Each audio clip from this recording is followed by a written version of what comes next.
So what you and your boys was up to? Y'all did what? Come on, kids. We finna die.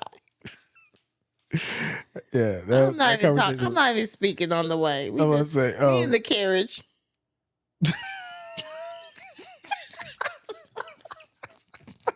I'm not making eye contact. For the last 15 minutes of life, I'm turned up. I'm upset. As Blake would say, mommy is hot. Mommy is hot right now.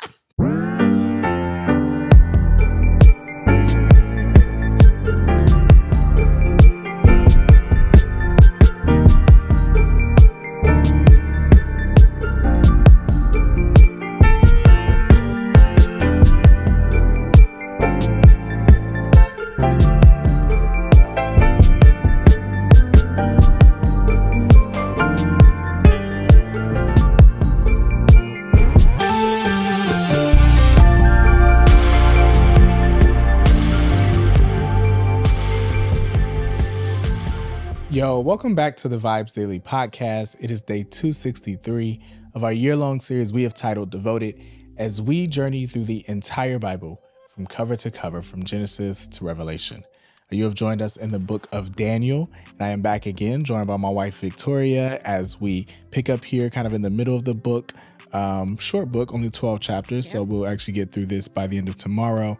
But left off yesterday with King Nebuchadnezzar, kind of got introduced to him in the beginning of this book, and a few kind of back and forth moments with him of like essentially demanding things of people, then kind of being humbled by God, demanding some things, being humbled by God. He elevated himself, being humbled by God over and over.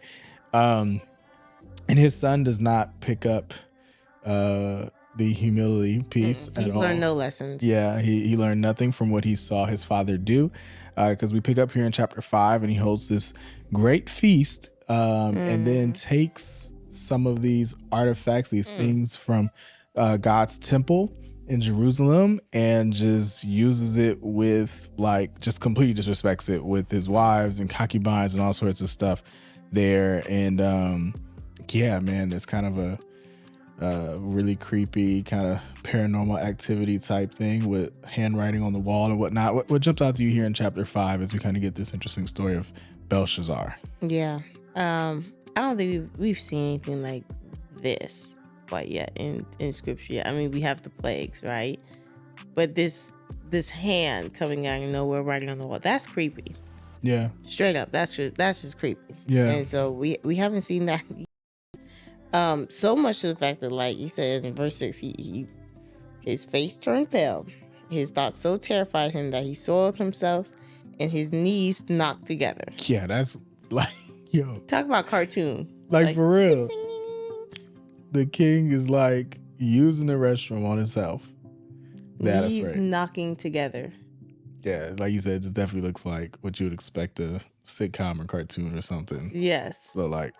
Yeah, no, and so he's shocked, but it's so crazy. It's so crazy. I'm like, these hearts that they have, that like, there's still no repentance at the end of this chapter, right? Like, that's the hard thing, is you see this hand come out of nowhere. Yeah. But yet there's no repentance, right? But yeah, so, I mean, of course, I think it was interesting that, once again, they go,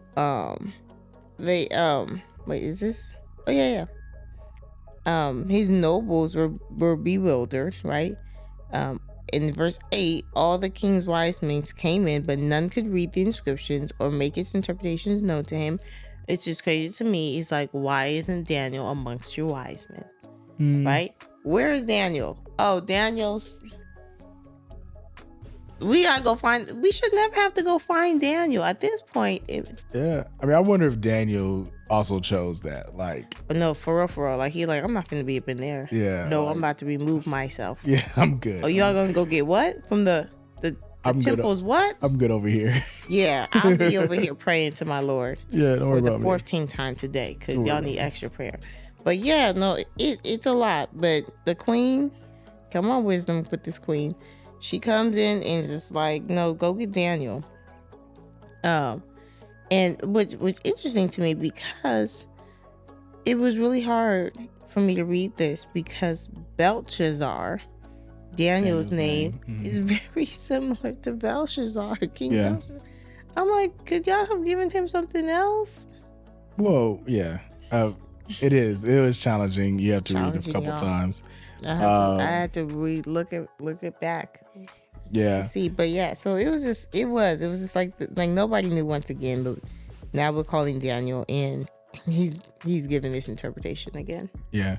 I think the biggest takeaway, kind of, I'm looking at 13 through 24, where Daniel kind of eventually tells Belshazzar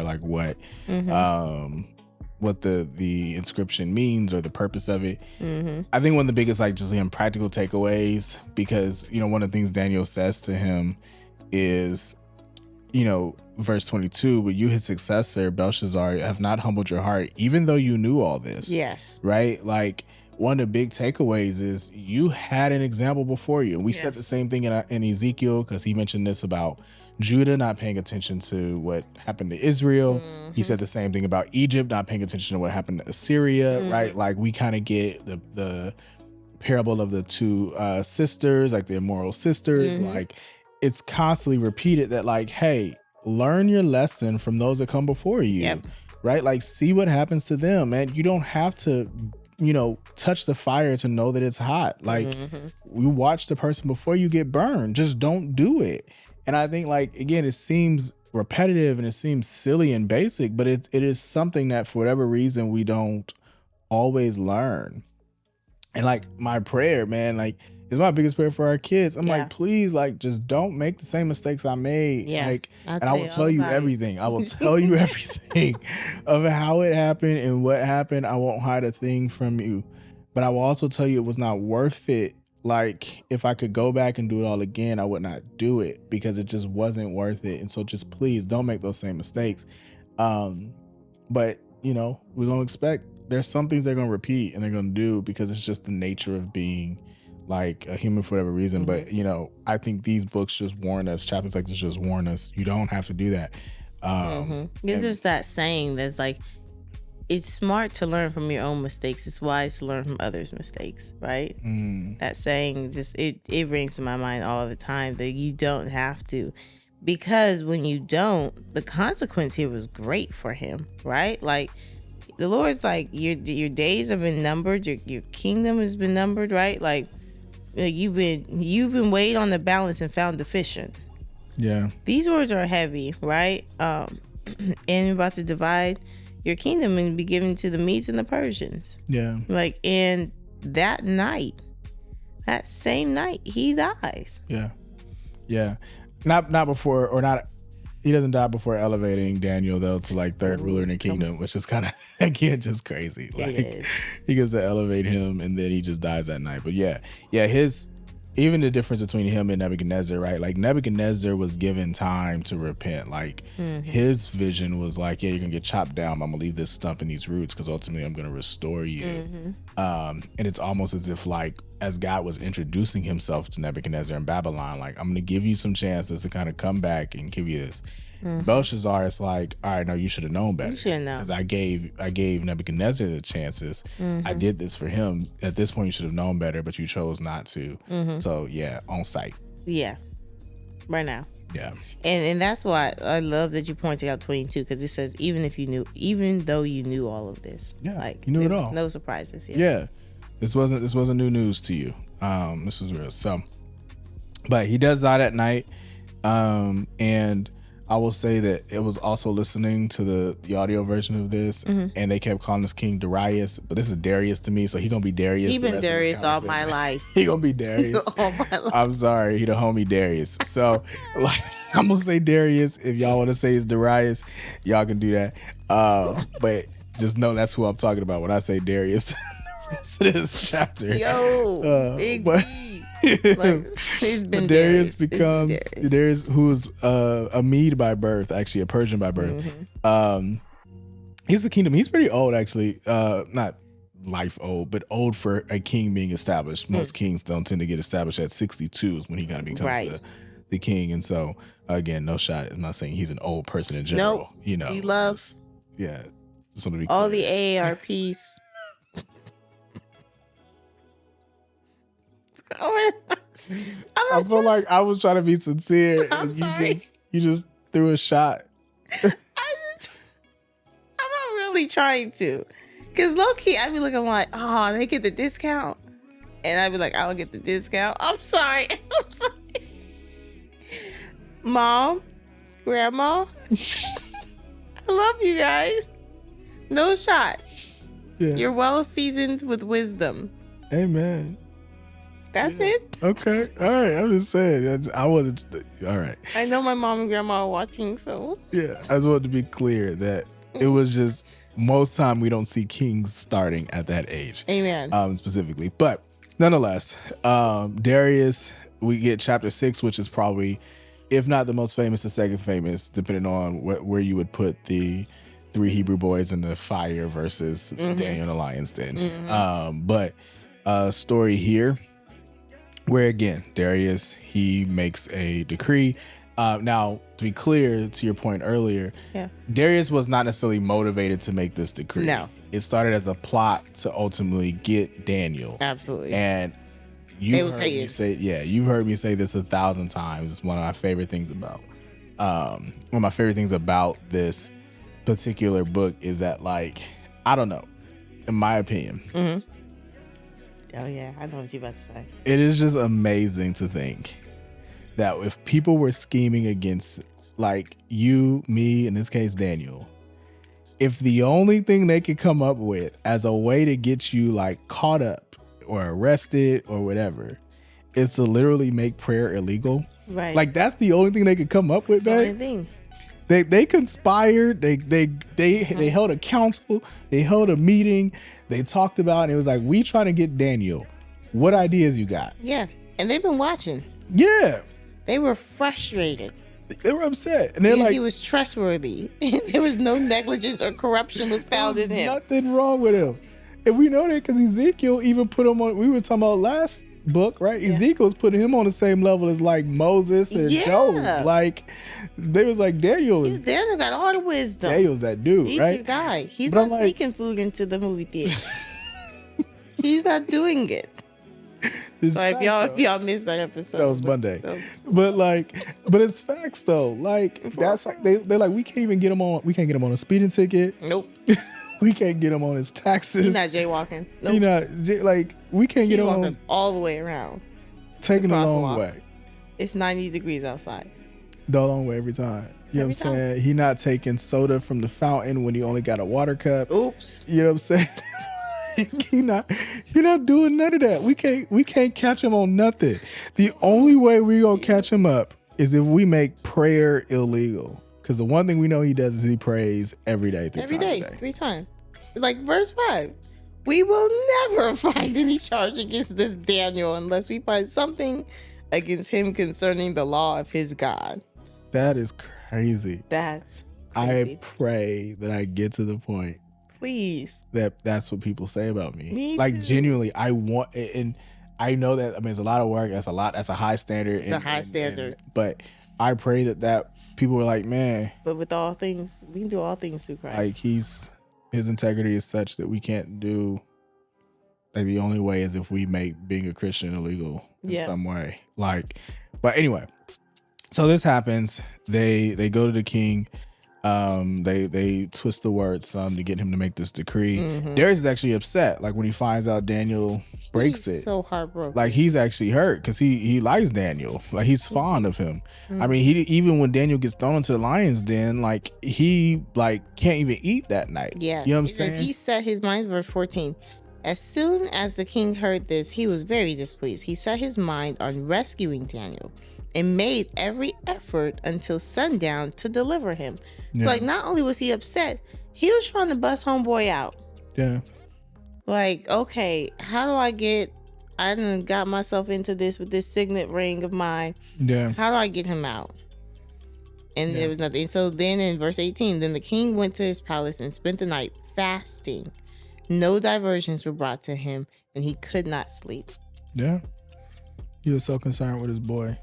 That says a lot to Yeah. who Daniel was. And we know this, right? Because if we even go back to Esther, right, who was a queen of Persia essentially at that time, right? That was one of the issues with the edict that Xerxes or Artaxerxes, whichever one of those, like with the one for the Jews, so to be called the Jews, that Haman helped, put together, right? So we know that yes, when the Medes or the Persians, like when they create an edict, like it cannot be revoked, right? So, yeah, man, but I love it. Ultimately, he's thrown into the lion's den, and God protects him. An angel is sent to keep the lion's mouths closed. We've heard this story again. I think even if you've never read the Bible, you probably have come across this story in some way.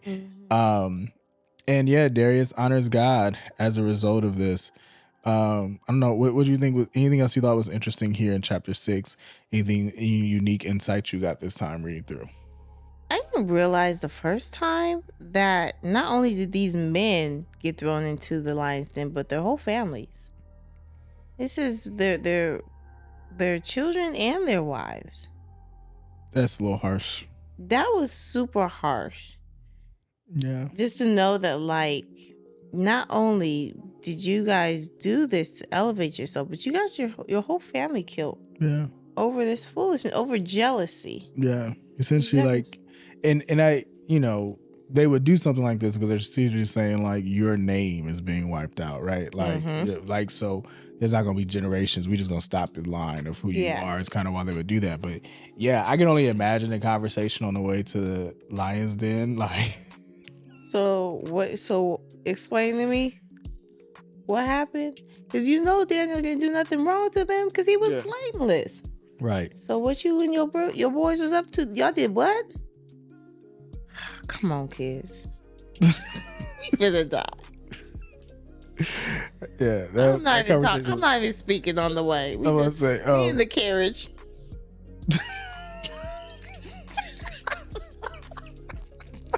I'm not making eye contact. For the last 15 minutes of life, I'm turned up. I'm upset. As Blake would say, mommy is hot. Mommy is hot right now. Yeah, nah, bro. We're not doing this. Yeah, nah. Oh, you're so good at this. You do that very well. But yeah, so that's 6.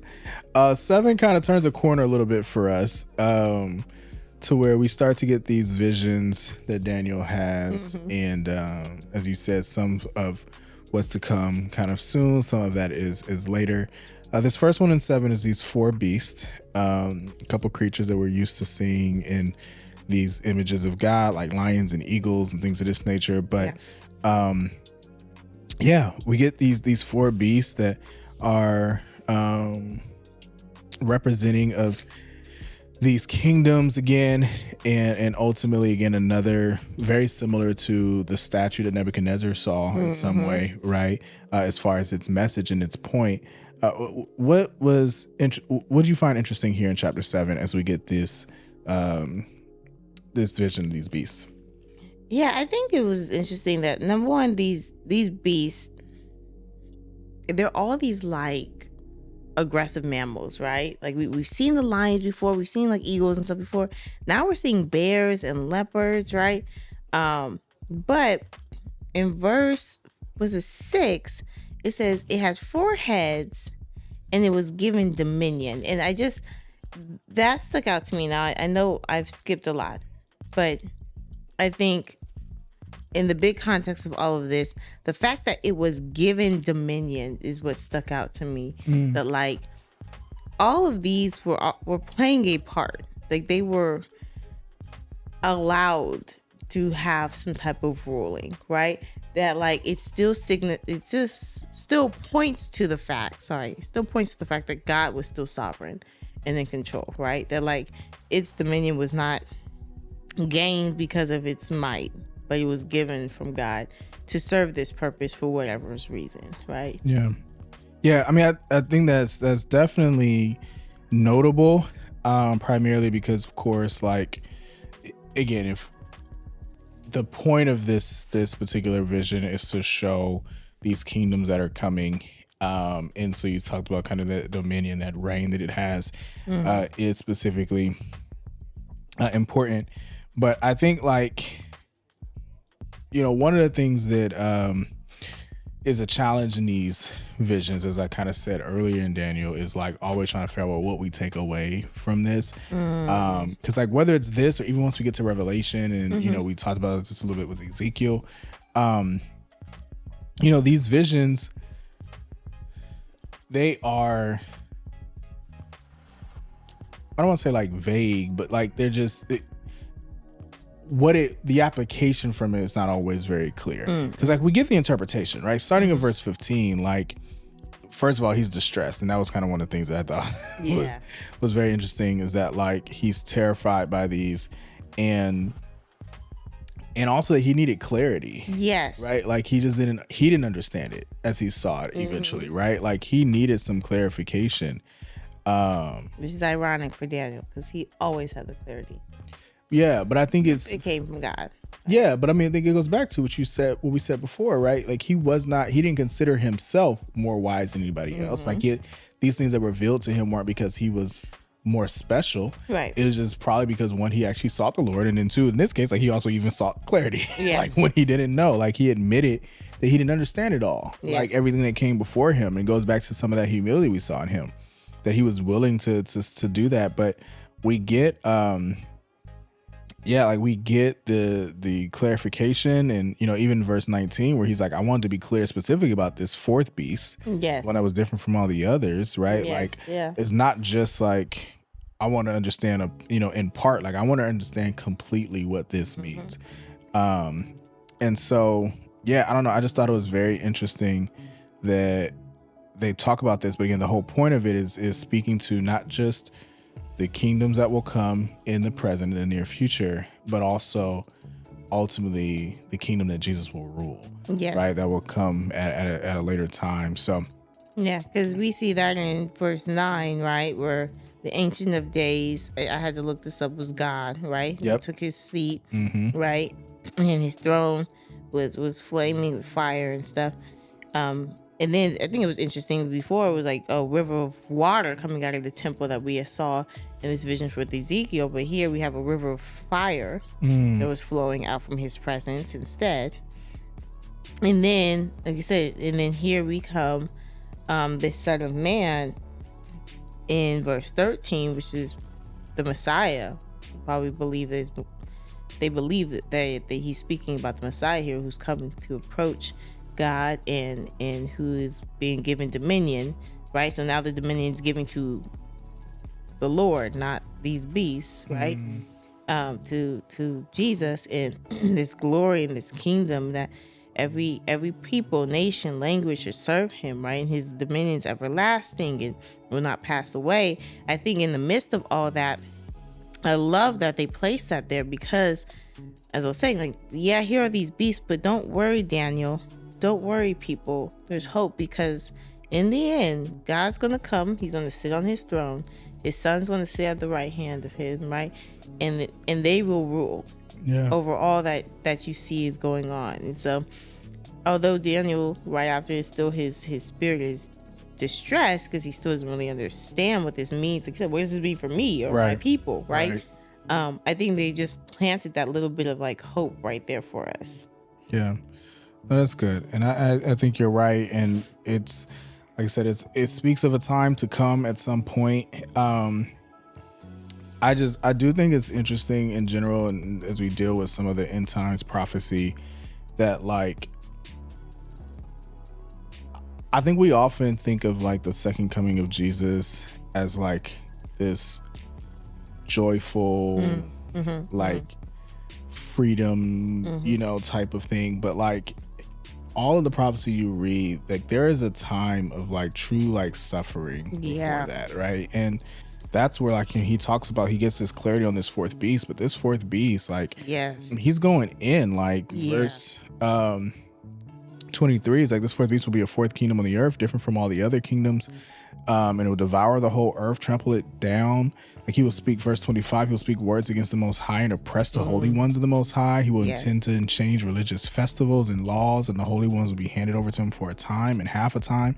Like, that's us. Yeah, like that's what Christians. right. And so it's important to just see that like there is that time where there is some true suffering, and it seems as if the enemy is gonna win, right? And like knowing that time is coming as well, before like it's gonna get worse before it gets better, type of thing. So very interesting to see that. And again, I'm sure there's some principles we can even apply that in probably in our own lives, of just like what it takes, what we have to work through and get through specifically. But we have another vision here in 8, and again, this is in the 3rd year of King Belshazzar, so we kind of backed up a little bit because we had gone to Darius. Now we're back to Belshazzar. Right. A vision appears to Daniel, and this vision is about a ram and a goat specifically, which, of course, had me thinking of sheep and goat from